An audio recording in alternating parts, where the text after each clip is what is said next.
होता है भाई पानी देना, लेकिन वही पानी से आपने शालिग्राम जी को स्नान करा दिया, लड्डू गोपाल जी को नहला दिया, अब वो पानी पानी नहीं रहा, क्या बन गया? चरणामृत बन गया। नारियल दे दो भाई साहब, नारियल है, लेकिन जब भगवान को अर्पण कर दिया अब वो नारियल नहीं रहा, अब वो प्रसाद हो गया।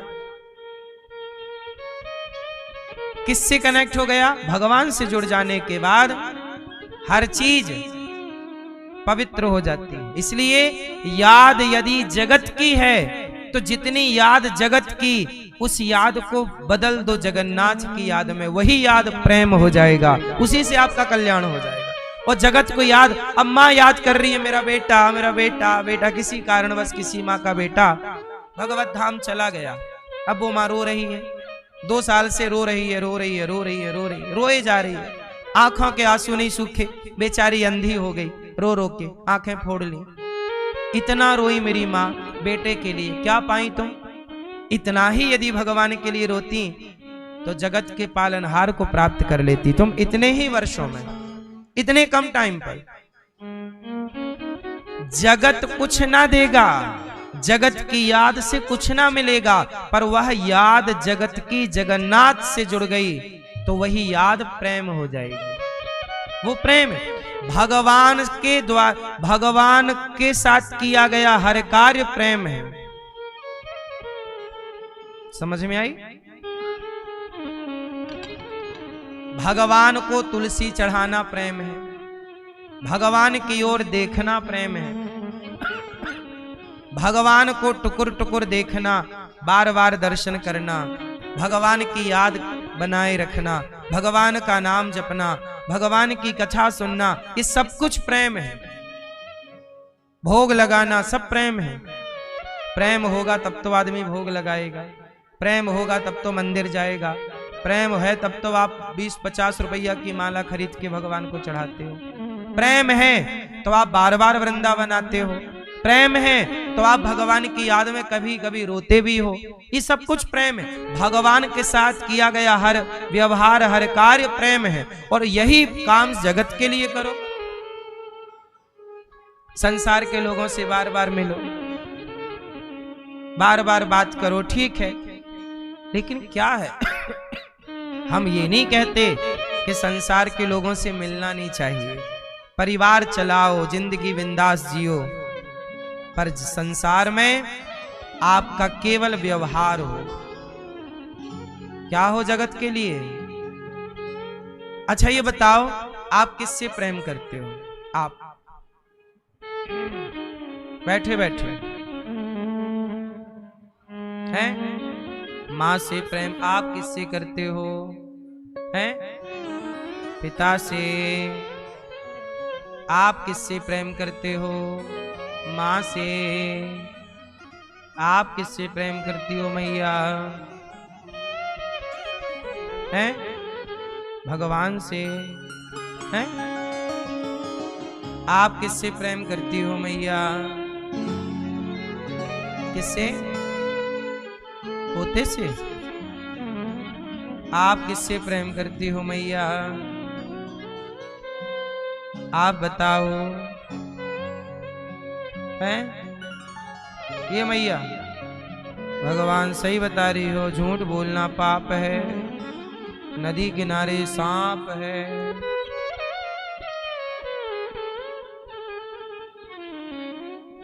आप लोग कह रहे हो कि आप माँ से प्रेम करते हो। माँ अपनी सारी जमीन जायदाद अपनी बेटी को दे दे, फिर देखो बेटा कितना प्यार करता है। बाप तुम्हें 1 इंच ना दे, फिर देखो बेटा बाप से कितना प्यार करता है। बोलो हाँ। बाप भलो ना भैया, सबसे बड़ो रुपया। यही सच्चाई है, आप मानो ना मानो। इस धरती का जितना भी प्रेम है संसार का, हर प्रेम में स्वार्थ है कि नहीं? बिना स्वार्थ का एक प्रेम जरा बताओ मुझे, आप बताओ। भैया बताएंगे हमारे चश्मा वाले, कोई प्रेम संसार का आपको ऐसा नजर आया जहां स्वार्थ ना हो? एक रिश्ते का नाम बता दो, फिर हम विश्लेषण कर देंगे। बैठे बैठे माँ और बेटे का, माँ बेटे में स्वार्थ नहीं होता। अरे माँ चाहती है कि मेरा बेटा बड़ा होके मुझे पानी दे, मेरी सेवा करे, ये माँ का स्वार्थ ही तो है।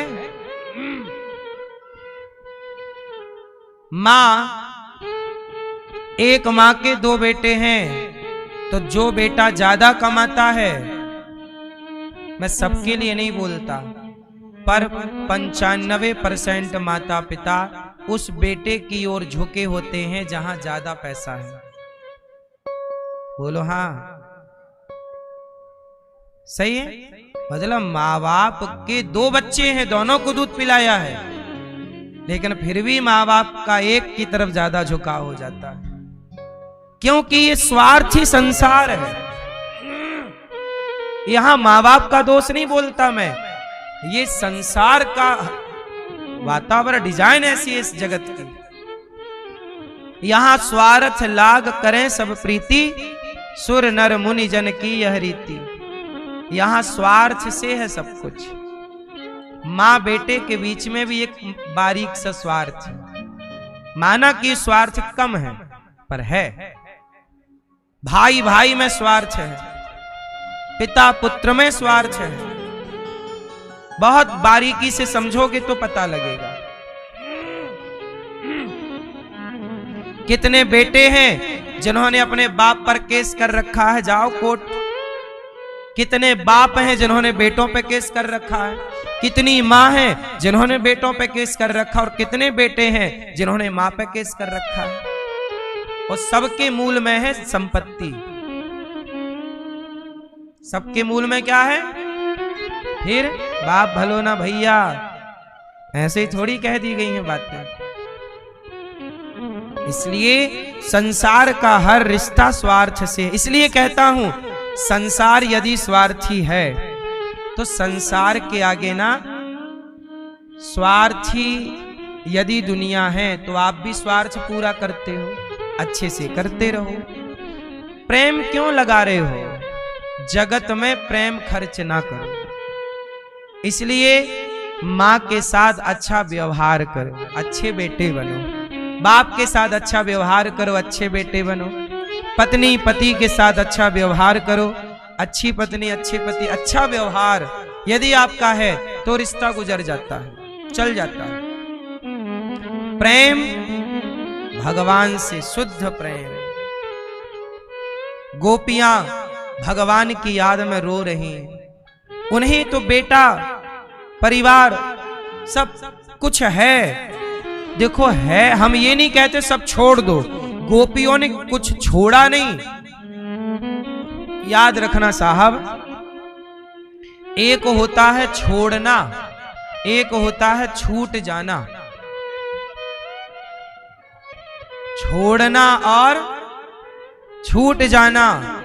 आम का फल, आम कच्चा होता है तो पेड़ को पकड़ के रखता है, और वही आम जब पक जाता है तो पेड़ से छुड़ाना नहीं पड़ता, अपने आप छूट जाता है। आपकी भक्ति कच्ची है, इसलिए जगत को आपने पकड़ रखा है। जब भक्ति पक जाएगी तो जगत छोड़ना नहीं पड़ता, अपने आप सब छूटता चला जाता है। गोपियों ने छोड़ा नहीं है, गोपियों ने छोड़ा नहीं है, सब छूट गया। साधु संतों ने कुछ छोड़ा नहीं है। यदि पक्का साधु है तो उसने छोड़ा कुछ नहीं होगा, सब छूटता चला गया। जैसे आपका लड़कपन छूट गया, आपको पता ना लगा। अच्छा, जब आपका लड़कपन छूटा था तब कुछ दर्द हुआ था? जा रहा है, जा रहा है, गया। जवानी छूटी, कुछ दर्द हुआ? जा रही है, जा रही है, गई। पता भी नहीं चला आपको और आपकी जवानी छूट गई, पता भी नहीं चला आपको, आपका लड़कपन छूट गया। ऐसे ही जब आप लड़कपन से जवानी, जवानी से बुढ़ापा में प्रवेश किए, ये छूटना ही तो है। ऐसे ही जैसे लड़कपन छूट गया आपको पता नहीं लगा, ऐसे संसार छूट जाए पता ही न लगे। यही संसार में रहने का मजा है। जवानी छूट गई पता नहीं लगा, एक दिन सब छूटेगा। केवल लड़कपन छूटा, जवानी छूटी नहीं, ये शरीर भी छूटेगा। इस शरीर के जितने संबंधी हैं वो भी छूटेंगे। नहीं छूटेगा कोई तो केवल भगवान है जो कभी नहीं छूटते।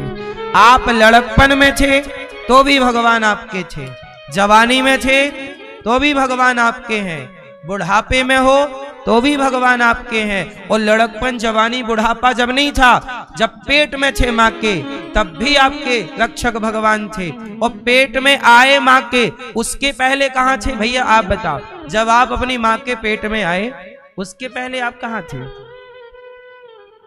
नहीं मालूम? भले मालूम ना हो पर कहीं तो थे नहीं तो आए कहां से? भाई वृंदावन आए तो कहीं थे तब ना वहां से यहां आ गए। कहीं होते ही नहीं तो यहां कैसे आते? यहां आने के लिए भी तो कहीं होना आवश्यक है। तो आप माँ के पेट में आए तो कहीं थे। तो याद रखना, माँ के पेट में जब आप आए तब आप कहीं थे। उस समय आपका संबंध इन लोगों से नहीं था, लेकिन उस समय भी आपका संबंध भगवान से था। तो भगवान का संबंध तो हमारा तब से है जब हम माँ के पेट में नहीं आए थे, तब भी उस ईश्वर से संबंध था। और जब हम ये सब छोड़कर विदा होंगे तब भी हमारा साथी भगवान रहेंगे। इसलिए प्रेम के योग्य परमेश्वर हैं। ये जगत व्यवहार के योग्य है। अच्छा व्यवहार करो। समझ में आ रहा कुछ कि नहीं आ रहा? कई बार आप ये बात गोपियों से सीखो। गोपियां कह रही हैं, सखी आज तुमने सपना देखा? हाँ देखा। क्या देखा? आज सपने में कन्हैया आए। आज उन्होंने बहुत बातें की। एक ने कहा, दूसरी ने कहा आज मेरे भी आए सपने में। तीसरी ने कहा आज मेरी मटकी से मक्खन खा रहे थे। चौथी ने कहा आज मेरा हाथ पकड़ के मेरे संग नाच रहे थे। एक ने कहा आज मैंने गोवर्धन उठाते देखा। किसी ने कुछ कहा, किसी ने कुछ कहा, सबने अपना अपना सपना सुनाया। राधा रानी से कहा, सखी तुम बताओ तुमने क्या देखा सपने में? राधा रानी बोली, सपने में क्या सखी, मेरे तो सामने बैठे हैं। सामने? उद्धव जी बोले सामने है तो रो क्यों रही हो? तब राधा रानी ने कहा, जो प्रेम गली में आए नहीं, प्रियतम का ठिकाना क्या जाने। जो वेद पढ़े और भेद करे, मन में नहीं निर्मलता आए। कोई कितना भी चाहे ज्ञान कहे, भगवान को पाना क्या जाने। जो तुम्हारे ज्ञान से ना पाएंगे उद्धव, तुम ज्ञान का ये मुखौटा उतार दो। जिस दिल में न पैदा दर्द हुआ, वो पीर पराई क्या जाने।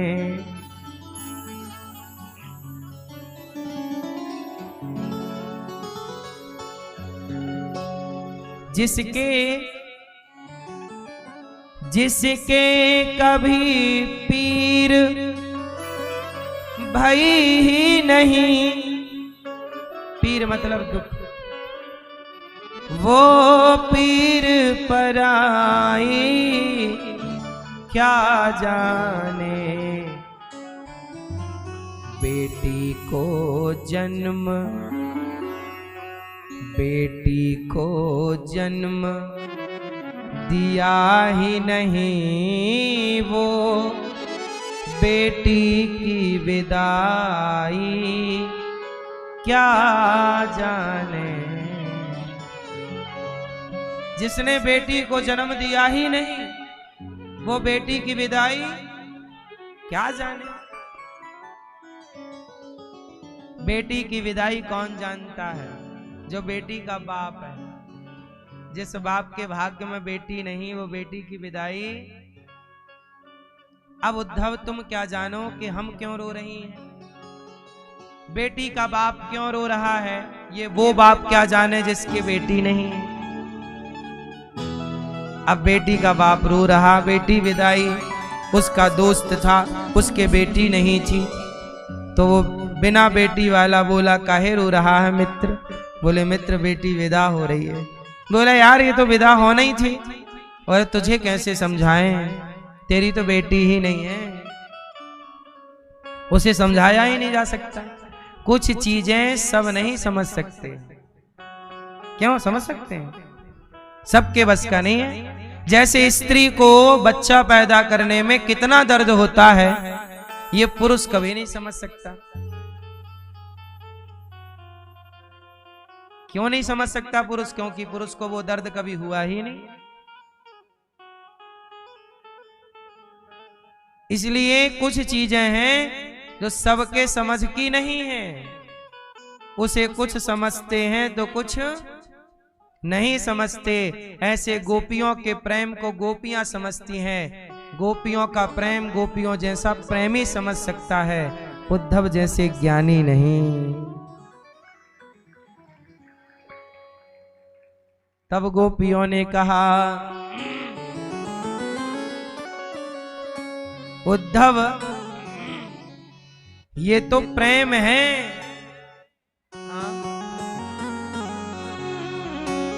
ये तो प्रेम की बात है उद्धव, बंदगी तेरे बस की नहीं है। यहाँ सर दे के होते हैं सौदे, आस की इतनी सस्ती नहीं है। ये तो प्रेम की बात है उद्धव।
पूजा, उनकी पूजा में सुन ले ओरा।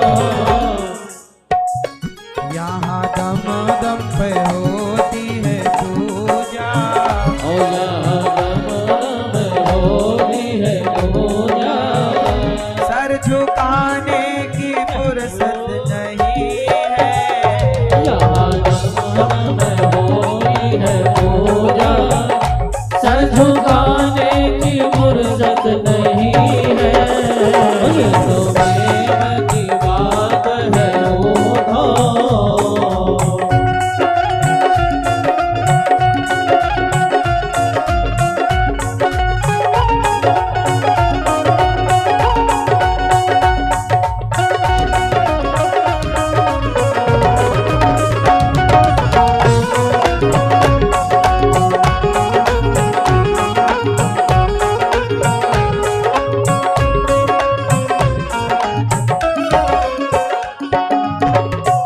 जो असल में है, सुनिएगा, गोपियां कहती हैं, जो असल में है मस्ती में डूबे,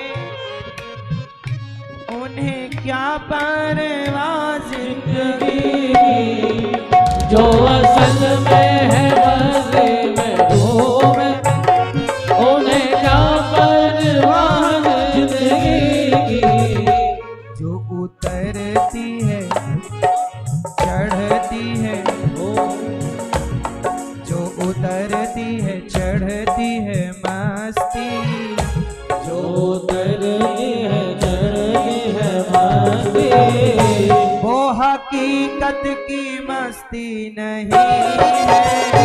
जो उतरती है चढ़ती है मस्ती, वो हकीकत में मस्ती नहीं है। ये तो प्रेम की बात है ओ दो।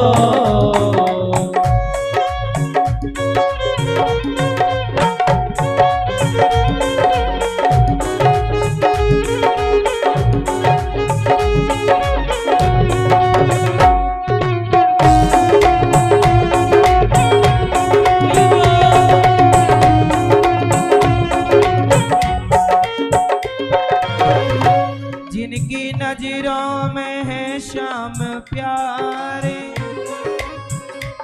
वो तो रहते हैं जग से न्यारे। और जिनकी नजरों में है श्याम प्यारे, वो तो रहते हैं जग से न्यारे। जिनकी नजरों में भगवान कहाँ रहते हैं? भगवान मंदिर में है, ये बात भी सही है, लेकिन भगवान नजरों में। यदि नजरों में ही भगवान ना हो तो मंदिर में पत्थर ही ना दिखेगा। पत्थर दिखता है क्योंकि भगवान नजरों में नहीं है। जिनकी नजरों में है श्याम प्यारे, वो तो रहते हैं जग से न्यारे। जिनकी नजरों में है श्याम प्यारे, वो तो रहते हैं जग से न्यारे। जिनकी नजरों में, जिनकी नजरों में मोहन समाए, जिनकी नजरों में मोहन समाए, वो नजर फिर तरसती नहीं है।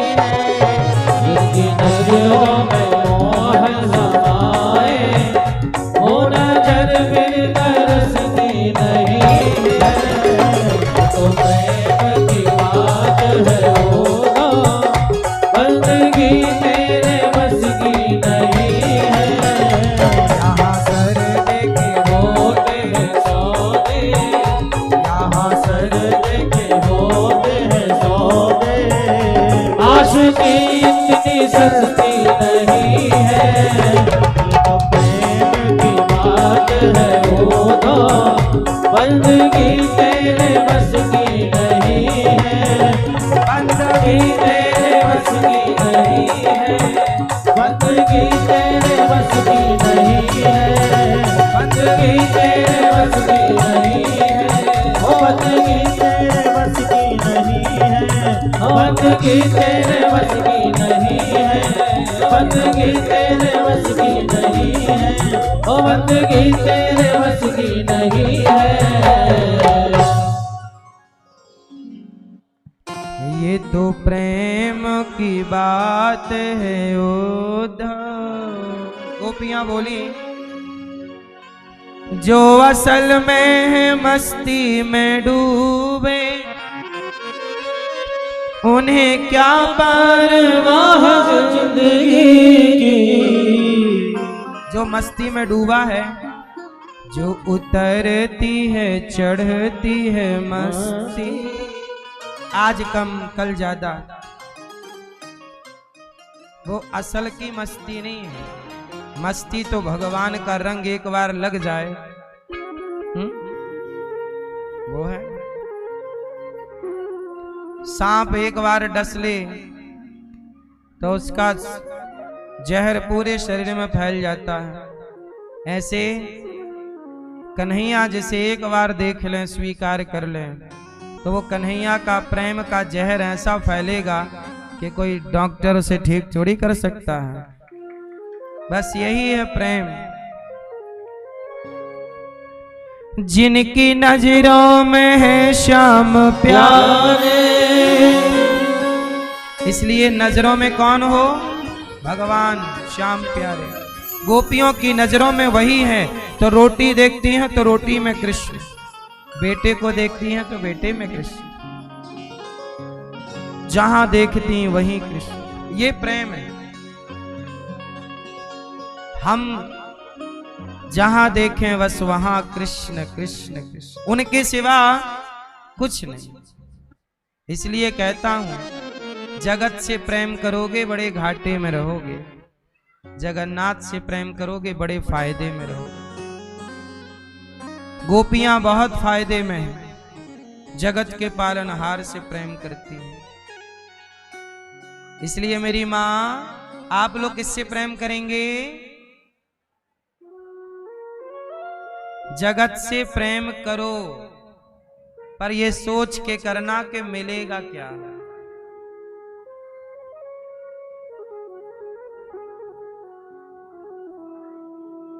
इसलिए गोपियों ने जब उद्धव जी को प्रेम का पाठ पढ़ाया ना, ब्रज रज में उद्धव जी लौट गए। कहा कि अब मुझे वृंदावन से नहीं जाना। आए थे एक दिन के लिए, 6 महीने रुके उद्धव जी, और गोपियों के प्रेम के पाठ में ज्ञान का पाठ भूल गए। हमें अब ज्ञान नहीं। इस प्रेम में ही गोपियों से कहा, राधा रानी अब हमें अपने से दूर ना करो। उद्धव जी जब वृंदावन से वापस गए, कन्हैया से बोले, कन्हैया चलो। हाथ पकड़ लिया कन्हैया का, चलो। कहाँ चलें? बोले चलो वृंदावन।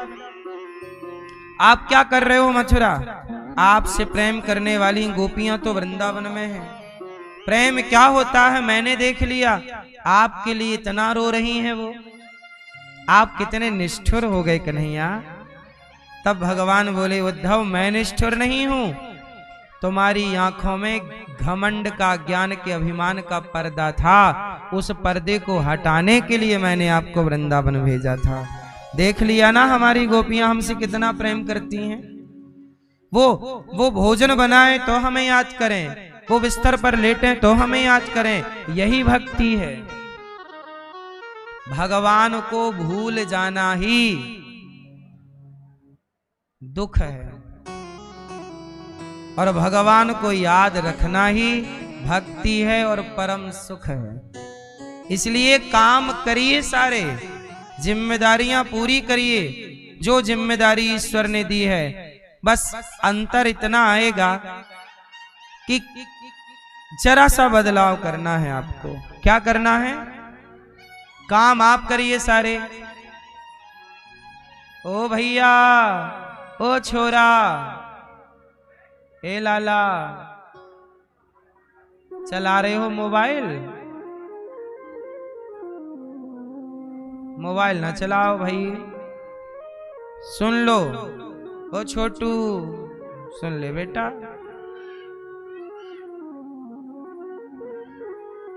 सुनो, भगवान ने उद्धव जी के घमंड को, अभिमान को मिटाने के लिए वृंदावन भेजा। जाओ, और कहा कि मैं अपनी गोपियों से दूर छोड़ी हूं। भगवान ने दिव्य वृंदावन का दर्शन अपने हृदय में ही करा दिया, है ना। भगवान का वृंदावन कहाँ है? भगवान के शरीर में ही। आप ये समझ लो कि भगवान ने पहले उद्धव जी को वृंदावन भेज के प्रेमी बना लिया। प्रेमी नहीं बनते तो वहां भी बहकी बहकी बातें उद्धव जी करते। कम से कम अब प्रेम की बातें तो करेंगे। पूजा पाठ पर रीझें ना रीझें, पर वो आपके प्रेम पर रीझ जाते हैं। किस पर रीझ जाते हैं? देखो ना, माता शबरी, उस शबरी के पास कौन सा ज्ञान था? कौन सी पूजा की विधि थी? ना पूजा की विधि थी, ना कोई ज्ञान था। बेचारी प्रेम ही तो करती। और प्रेम से जूठे बेर खवाए तो ठाकुर खाए के नहीं, राम जी खाए के नहीं। शबरी के प्रेम को बैठे बैठे बताओ कैसे? सही है। अच्छा ये बताओ, प्रेम, सच बताओ, संसार में ज्यादा लोग कौन हैं? भगवान से चाहने वाले, है ना। इसलिए उनकी भक्ति सफल नहीं होती, क्योंकि स्वार्थ है। मीराबाई ने भगवान को प्यार किया तो क्या स्वार्थ था? बताओ, मीरा और कृष्ण के बीच में क्या स्वार्थ है? कोई स्वार्थ है? केवल पाना है। पति के भाव से भजती हूं, स्वार्थ बस। सारी जिंदगी मांगते हैं फिर भी डिमांड खत्म नहीं होती। चलो एक बार मांग लिया, 2 बार मांग लिया, 4 बार मांगती, जब बाल पक गए फिर भी मांगे जा रहे। अब तो छोड़ दो ये सब धंधा। अब तो भगवान से निस्वार्थ जुड़ जाओ। क्यों सारी जिंदगी भिखमंगी बने रहोगे?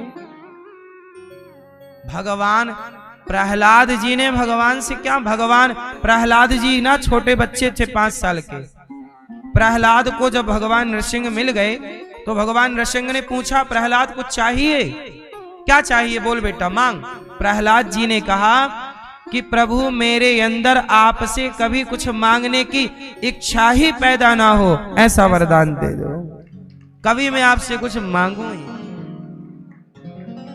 क्यों मांगू? आप लोग बस, अब आप कहोगे महाराज जी भगवान से नहीं मांगे तो किससे मांगे? चलो 1 बार मांग लो, 2 बार मांग लो। हर चीज तो छोटी छोटी बात क्यों मांगना है? कुछ चीजें आप मेहनत करके पालो, अच्छे काम करके। सब चीज भगवान पर नहीं होती ना।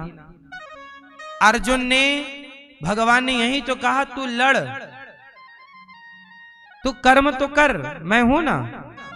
वही तू कर्म करेगा तो भगवान देंगे। अब तू सोच के मैं कर्म ना करूं सब भगवान दे दें, नहीं होता ना ऐसे। कुछ आपका कर्म है तो कुछ ईश्वर की कृपा है। जो कर्म करने वाला है कृपा भी उस पर होती है। बोलो हाँ। जंगल शेर का राजा है, तो शेर का राजा है तो क्या हिरन स्वयं शेर के पास आ जाता? शेर भैया तुम राजा हो, मैं आ गया, मुझे खा लो, गप कर लो, तुम राजा हो। शेर भले जंगल का राजा है पर खाने के लिए उसे भी प्रयास करना पड़ता है। बोलो हाँ। राजा है इसका मतलब ये नहीं कि तुझे घर बैठे मिल जाएगा। बोलो हाँ। तो जंगल का राजा भी होगा, राजा भी होगा, उसे कर्म करना होगा तब वो राजा होगा। कर्म नहीं करे तो गीदड़ है। इसलिए तू कर्म कर, प्रयास कर, मैं हूं ना। तू करे ही ना, शेर दौड़े ही ना। आखिरी में शेर हमेशा भूख से ही मरता है। पता है आपको? अक्सर शेर भूखा मरता है। इसलिए मेरी माँ, जो आज का राजा है जंगल का, वही बुढ़ापे में भूख से, ये समय का परिवर्तन है, चक्र है। अभी आप आउट हैं, बाहर हैं, आप केवल देख सकते हैं, कुछ कर नहीं सकते। इसलिए आप पहले से ही भगवान की शरण में रहिए। भगवान, आप ये मत कहिए कि मैं करता हूं, भगवान के आश्रित रहिए। भगवान सबके पालनहार हैं। भगवान सबके क्या हैं? यदि आप भगवान कृष्ण के दूसरा विवाह हुआ जामवंत की बेटी से, तीसरा विवाह सत्यभामा से, चौथा यमुना जी से, पांचवा मित्रविंदा से, छठवा सत्या से, सातवां भद्रा से, आठवां लक्ष्मणा से। एक भामासुर नाम का दुष्ट था, उसने 16,100 कन्याओं को जेल में बंद कर रखा था। उन कन्याओं ने जेल से ही भगवान को पत्र लिखा कि प्रभु, हमें जरासंध नाम का, हमें भामासुर नाम का एक दुष्ट ने बंदी बना रखा है। जैसे तैसे बचते बचाते आपको पत्र लिख रही हैं, हमारी रक्षा करो। तब भगवान ने सेना से आक्रमण किया और भामासुर को युद्ध में पराजित किया। कन्याओं को कर दिया आजाद। देवियों, आजाद हो। कितनी कन्याएं थी? 16,100 कन्याओं को कहा जाओ जाओ जाओ, अपने अपने घर जाओ जाओ। कन्याओं ने कहा प्रभु, अब हम कहीं जा नहीं सकते, हम यदि अपने घर जाएंगी, अगला जो भगवान का 16,108 सखियों से विवाह होगा, उन 16,108 में एक मीरा भी होगी अगले राउंड में, जो अगला कृष्ण अवतार होगा। क्योंकि युगे युगे भगवान के अवतार, जैसे सतयुग, त्रेता, द्वापर, कलयुग, 4 ही युग तो हैं। अब कलयुग के बाद फिर सतयुग आ जाएगा, सतयुग आएगा, त्रेता आएगा, द्वापर, फिर कलयुग, फिर सतयुग, ऐसे चक्कर चलता है। तो ऐसे युगों में किसी किसी युग में भगवान कृष्ण का अवतार रिपीट होता है। कृष्ण कोई एक बार छोड़ी आए इस धरा पर, पिछले किसी और द्वापर में भी आए।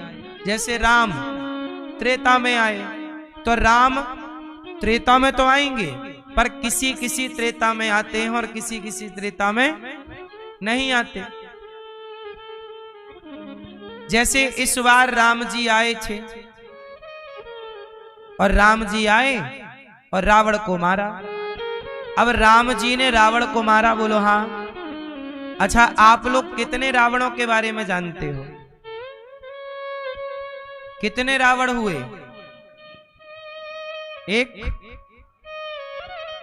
एक बार तो रावण कौन बना? जय और विजय श्राप के कारण रावण बने।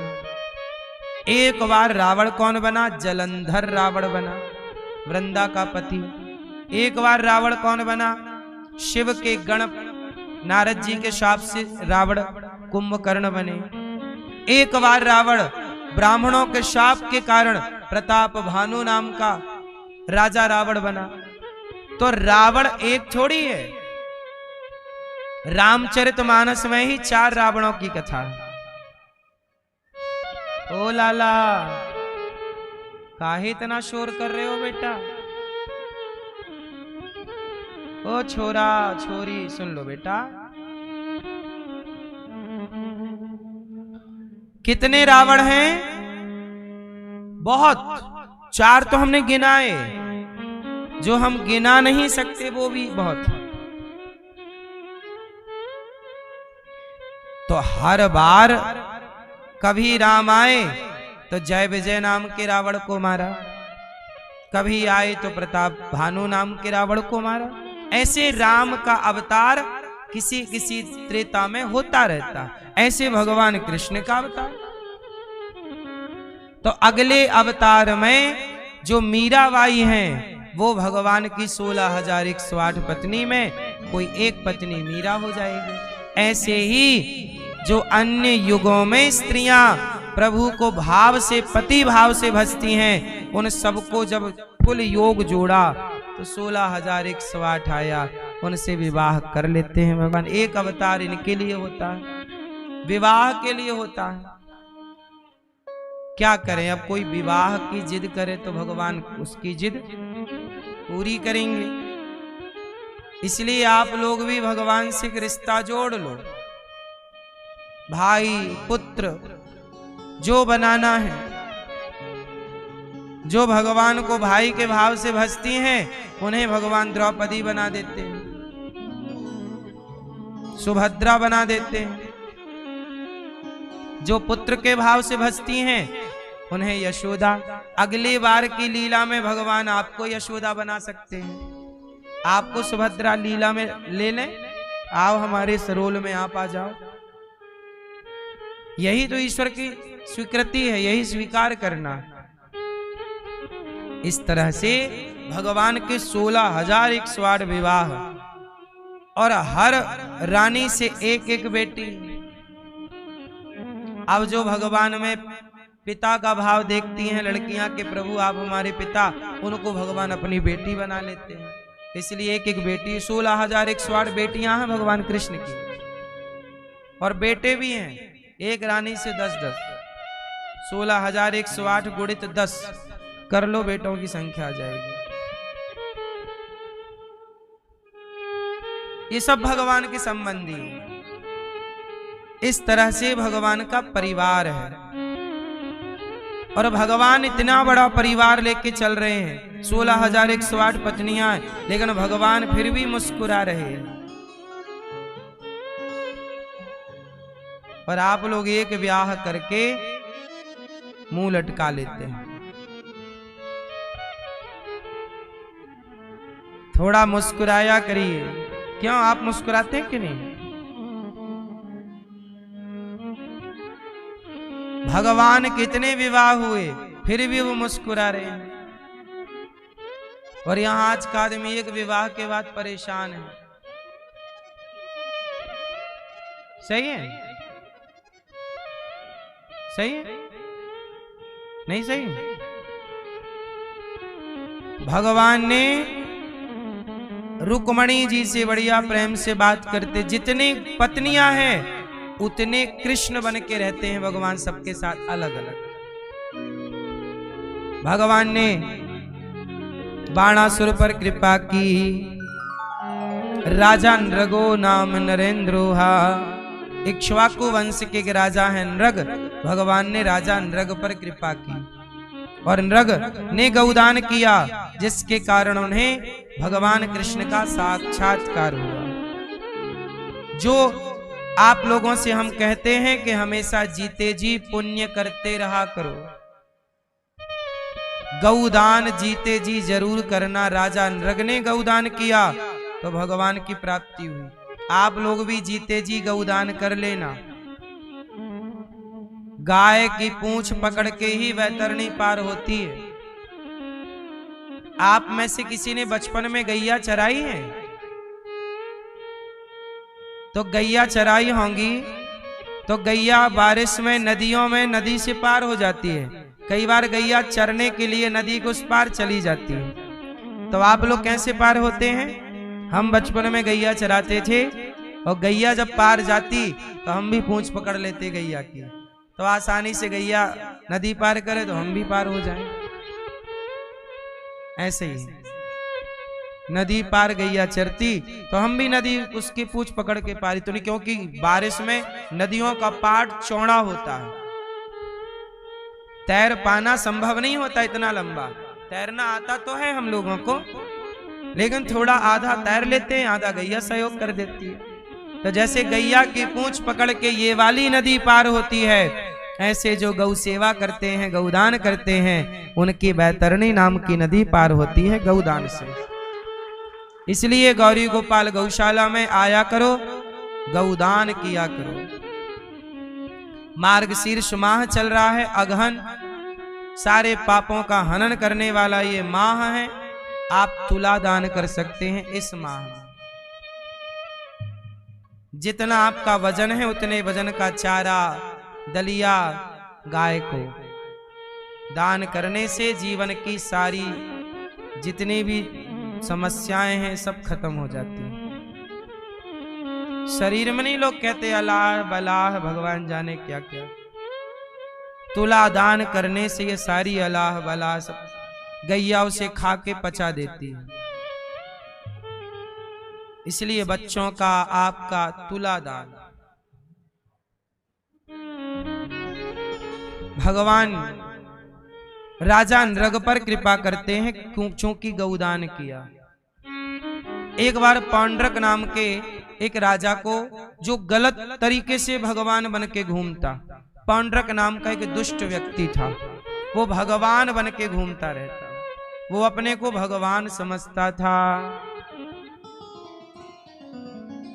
अच्छा एक बात बताओ, भगवान कौन है? कौन है भगवान? आप बताओ भगवान कौन? Who is God? कौन है ईश्वर?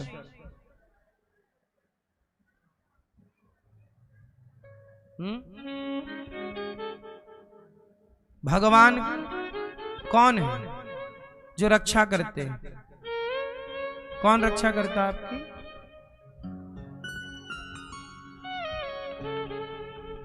बताओ भगवान कौन है?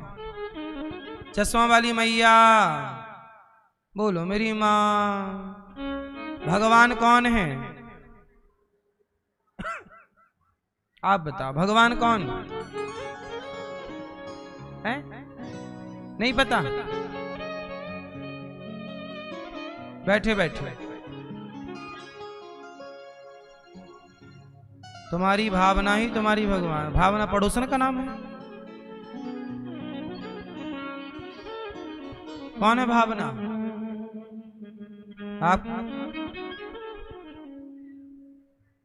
कौन? आपकी भावना है कौन? किस तरफ रहती है? पड़ोस में? नहीं? शादी हो गई? हो गई? पत्नी को मत बता देना कि भावना है, मारेगी।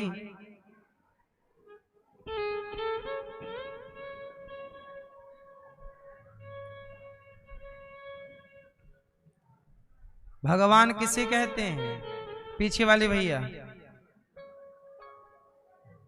ए छोरा तुम बताओ बेटा, स्कूल के बच्चे आए हैं आज? चलो बताओ बेटा, भगवान किसे कहते हैं? हैं? किसको? बेटा आप बताओ कि जो मोबाइल चला रहे थे ना भैया, आप बताओ किसे कहते हैं भगवान?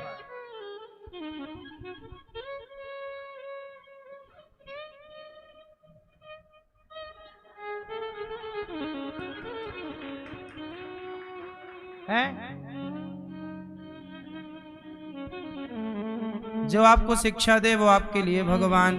तो भगवान की परिभाषा आपने अपने हिसाब से बना ली। यही है सनातन। सब अपने अपने हिसाब से भगवान डिजाइन कर रहे हैं।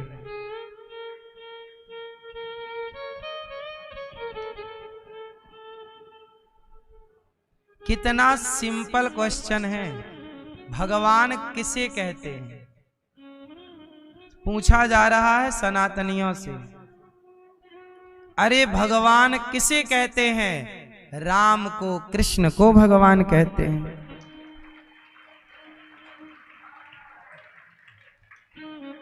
भगवान किसे कहते हैं? राम को भगवान कहते हैं, कृष्ण को भगवान कहते हैं, नारायण को भगवान कहते हैं। ये कहां तुम्हारी आवना भावना घुस रही है?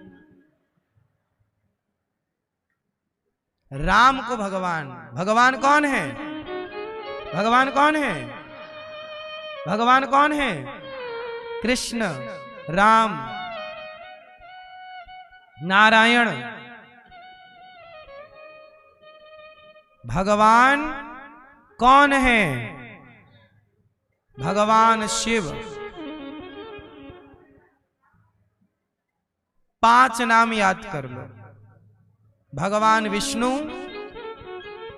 भगवान शंकर, माता दुर्गा, गणेश जी और भगवान सूर्य। सनातन में ये पंचदेव उपासना होती है।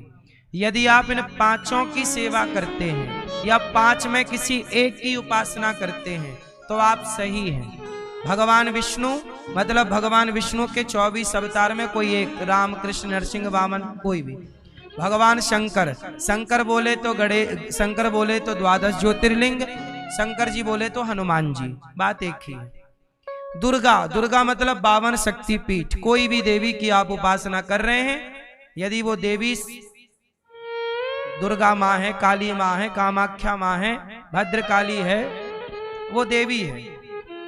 चौथा गणपति बप्पा गणेश जी, और 5वें भगवान सूर्याय नमः आदित्याय नमः।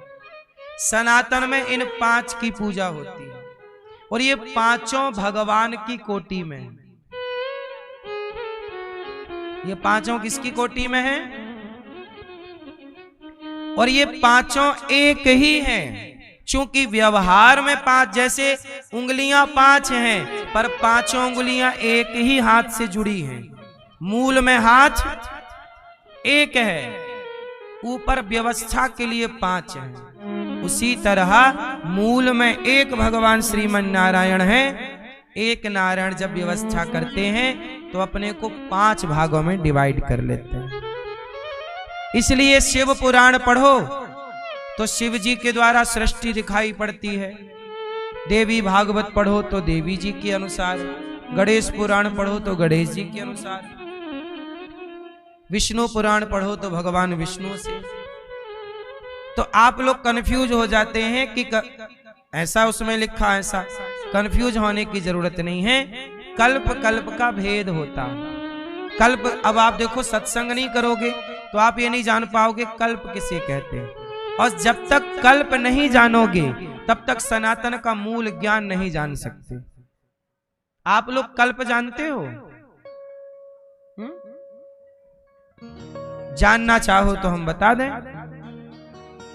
कल्प कल्प का भेद है। कैसे? कल्प किसे कहते हैं? ब्रह्मा जी के एक दिन को कल्प कहते हैं। ब्रह्मा जी का एक दिन कितना बड़ा होता है?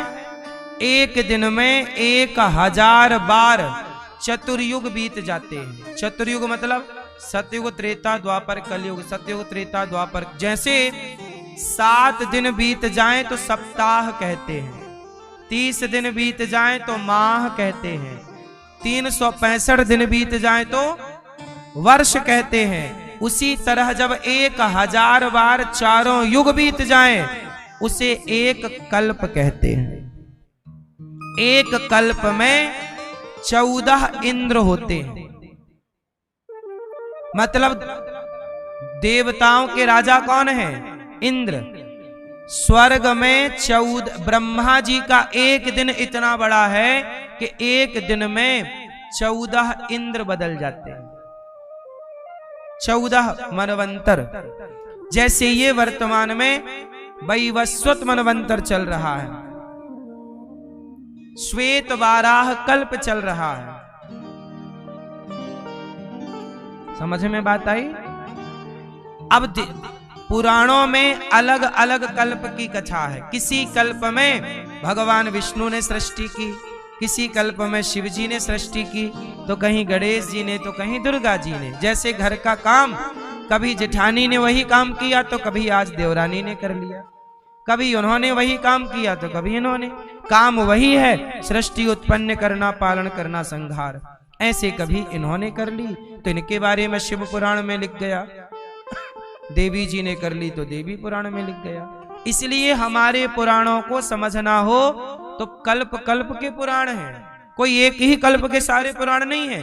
कोई पुराण उस कल्प की बात कहता है, कोई पुराण इस कल्प की बात कहता है, कोई पुराण उस, मतलब हमारे यहाँ हजारों करोड़ों वर्ष पुरानी परंपरा जीवित है। अब इसी विज्ञान को तो, इसी साइंस को तो सनातनियों को समझना था, पर वो समझ नहीं पाए। इस अज्ञानता का परिणाम क्या है? अब जैसे स्कूलों में बच्चों को पढ़ाते हैं कि डार्विन ने कह दिया कि आप बंदर की संतान हो, तो मान लिए कि बंदर की संतान, तुम्हारे पूर्वज बंदर थे, ऐसा पढ़ाया गया। भाई बंदर की संतान हम लोग नहीं है, क्योंकि अब स्कूल में यही पढ़ाया जाता है। ये प्रश्न आएगा तो लिखना पड़ेगा डार्विन, वरना नंबर कट हो जाएगा। लेकिन सच्चाई ये नहीं है, सच्चाई ये है कि हम बंदरों की संतान नहीं है साहब, हम ऋषि मुनियों की संतान है, इसलिए हमारे यहां गोत्र होता है। अच्छा बच्चों ये बताओ, आप लोगों ने मोहनजोदड़ो हड़प्पा संस्कृति पढ़ी है? हैं? कितने साल पुरानी है वो? अच्छा, कौन सी पुस्तक को 5000 लिख गया है?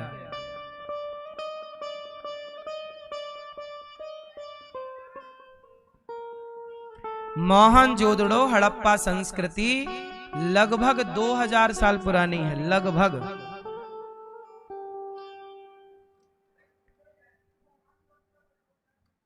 जरा सोचिएगा,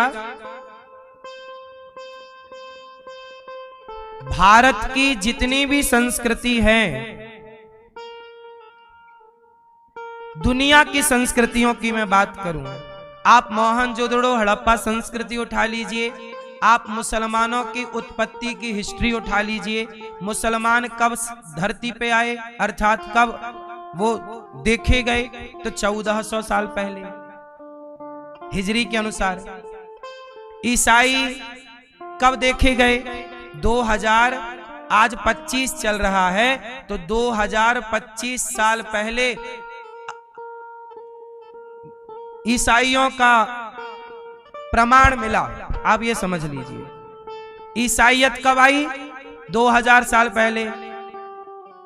और इस्लाम कब आया? 1400 साल पहले। पर सनातन कब आया? मोहनजोदड़ो हड़प्पा संस्कृति कब आई? चलो चलो, बच्चों ने बोला 5000 साल, तो मान लेते हैं थोड़ी देर के लिए। 5000 साल पहले यदि मोहनजोदड़ो हड़प्पा संस्कृति आ गई, तो जरा सोचो कि हमारे यहां तो राम सेतु 8 लाख साल पुराना है। सनातन के अवशेष तो मोहनजोदड़ो के पहले भी थे। राम सेतु कितना पुराना है? लाखों साल पुराना। और तुम बात और सुनो, अभी पानी के भीतर द्वारिका मिली है, मोदी जी पूजा करने भी गए थे। उस द्वारिका की जब खोज हुई, सर्च हुआ, तो पता लगा कि वो द्वारिका 5500 साल पुरानी है। भागवत जी में लिखा है कि जब भगवान कृष्ण गए, तो जाते ही भगवान ने पानी में द्वारिका को डुबा दिया। जो भागवत जी में लिखा था कि द्वारिका पानी के अंदर है, अब वो द्वारिका पानी में मिल गई, तो सही साबित हो गया ना कि भागवत जी में जो लिखा है वो सही लिखा है। मिल आज रहा है, पर बातें लिख दी गई पहले, क्योंकि जिन्होंने लिखा वो सब जानते थे। और आज खोज हुई तो द्वारिका 5000। अब सोचो कि कुरुक्षेत्र में महाभारत कब हुआ? कृष्ण के टाइम पे। कृष्ण कब थे? 5500 साल पहले। तो हमारा इतिहास जब लाखों साल पहले से मौजूद है, तो हम क्यों कहें कि हम बंदर की संतान हैं? भाई, जिसका इतिहास मौजूद ना हो वो कहे कि हम बंदर की औलाद हैं। आप भटक गए, आपको आपके पूर्वजों का कोई इतिहास नहीं पता। हम सनातनियों को तो सब पता है, इसलिए हम क्यों मान लें कि हम बंदर की संतान हैं? हमारे यहां तो जिस दिन सृष्टि हुई, उस दिन का अवशेष और उस दिन का लिखित में वेदों और पुराणों में सब मौजूद है ना। ये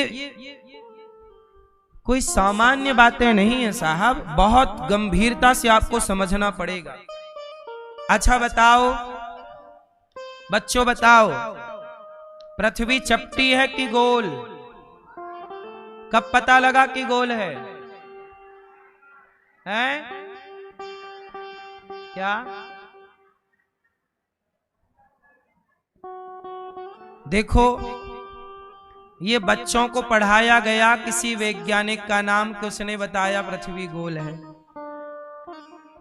इसने कहा कि पृथ्वी गोल, अब ये बच्चों को, इन बच्चों को अपना, अब गलती इनकी नहीं है, गलती पढ़ाने वाले जो हमारी सरकार ने जो शिक्षा नीति बनाई वही गलत है। दुनिया को पता कब लगा कि पृथ्वी गोल है? कुछ साल पहले दुनिया मानती थी पृथ्वी चपटी है। पृथ्वी गोल है जब सैटेलाइट छोड़ी गई, जब ऊपर से देखा गया तब पता चला पृथ्वी गोल है। सोचिएगा, उसके पहले दुनिया मानती थी पृथ्वी चपटी, लेकिन तब भी सनातन कहता था नहीं जी। जब सैटेलाइट नहीं थी, जब कोई वैज्ञानिक युग नहीं था, तब भी मैं मतलब सनातन कहता कि पृथ्वी गोल है। बात समझ में आई? मतलब इन बच्चों ने आज जो पढ़ा है ये हमारे सनातन में हजारों साल पहले पढ़ा दिया गया है। बात समझ में आ रही?